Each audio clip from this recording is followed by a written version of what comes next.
What's up, guys? Welcome to another edition of Inside Jokes RV. This yours truly, Joe Shelton. Hey, here trying to get the rig, everything set up. Like to crank it up every so often, just get that battery rolling. And as you see, the battery is dead. All right, let's get to it. Let's get this thing crunked.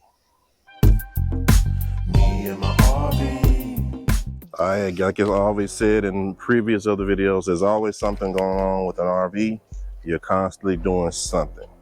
But I think I got a solution for this if this happens to you while you're out on the road. Fortunately for me, this is just parked where I normally park it, and you know, I'm not out traveling. But if you're out traveling and just say if you're out boondocking or camping and this happens to you, what do you do? Now, if you got insurance like I do have Geico, and I can just call them and they'll come out and boost me up.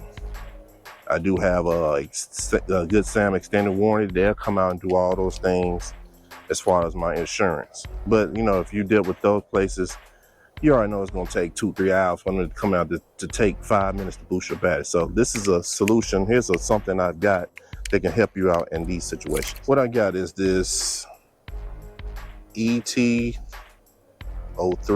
2500 amp jump starter. I got this off Amazon. Cool thing about it, you can use it as a battery bank for your cell phone, things like that. It's got a little flashlight. Cut that on, you can see that right there. Press it one time. If you're on the side of the road or something, press it again, a little quicker flash. So if you're trying to signal somebody or something like that, hit it again, cuts it off. All right, has a little digital readout right there. I don't know if y'all can see that, but it's at 100%. This is where you charge it with the USB-C. And when I ordered it, it was at 80%. It was at 80%. So it took about 30 minutes to get all the way to 100. All right, right here, this is where you plug in your alligator clips. This goes in your battery. Goes in like that. You see that green light right there is flashing, means it's ready to be connected. All right, so now we're gonna connect this to our battery terminals. All right, these mosquitoes are atrocious out here. So if you look right now, that green light is now on, and now let's go in and try to crank it up.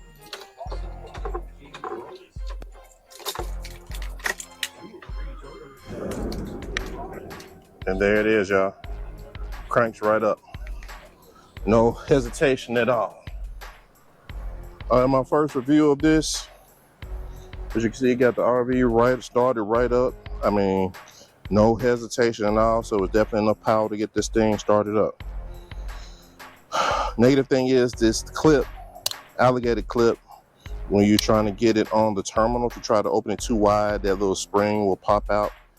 So it did pop out a couple of times, but you know, simple to snap back on there. So I guess you're paying the price. They had to cut corners somewhere. So the alligator clips, you know, that's about as wide as you can get it on that terminal. But again, got the job done.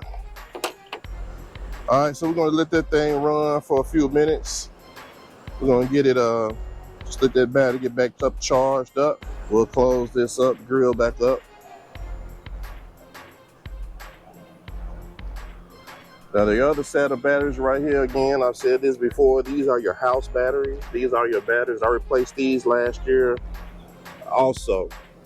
So I got 2 new house batteries. These will run all your DC type things inside the RV, like your radio, your lights, your slide, your leveling jacks, water pump, stuff like that.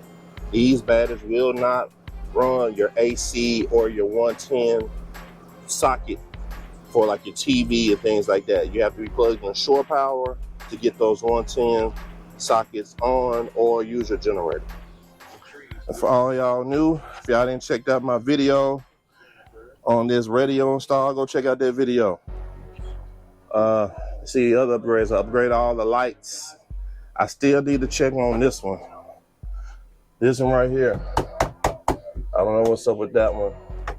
I did put new light bulbs, so I'm thinking it's something with this whole unit I'm gonna need to change out. But yeah, lights, everything like that. I'm glad to see my house batteries are still full. That's a good thing, good sign. Fresh tank, water, fresh water means I got a lot of fresh water in there. Black tank is right there. Gray tank is a little full. So we got stuff like that together. We'll fix all that, get all that emptied out. I always like to keep a little thermostat in here. Let me know how the temperature is on the inside. If you haven't checked out that faucet install, go check that out. Check out that video. Got soap and I got hand sanitizer right there. And this little thing right there, I don't think I've talked about this. A little motion detector. Normally I have it mounted up here where you see that little Velcro. I have it right there so it shoots down the whole length of the RV. But I've got it right here, it fell off. I'll find another way to secure it. But basically what it does, comes with a little remote and I can arm it. Now it's armed. Then after about 30 seconds, any motion that it picks up, it will set off an audible alarm. So let's just wait a second so you can hear what this sounds like. That's the alarm right there. Hit disarm and cuts it off. Now all that is, now you know, it's just gonna, somebody trying to get in your RV, they hear that, it's gonna draw some attention. Hopefully that's enough to get some people have a change of thought for what they was trying to do. But just some little simple security things like that you can have in your rig. That was the price. I got this at Lowe's. Man, maybe $15. Something like that. It was on clearance, so go check it out. All right, guys. Always be prepared. Things like Class A. Get you one of those battery packs. I'll definitely leave that link in the description of the video. My next big task, I need to do this in the next week or so. I got to give it a bath. I got to get up on that roof and inspect all the seals. You know, I got to re-caulk it and do all those things. And get this thing ready to get out here and explore some parks and stuff. So, man, y'all leave me a comment. If you haven't already, subscribe to the channel. Hit that like button. And we're going to get it going on the next one. Peace. Me and my RV.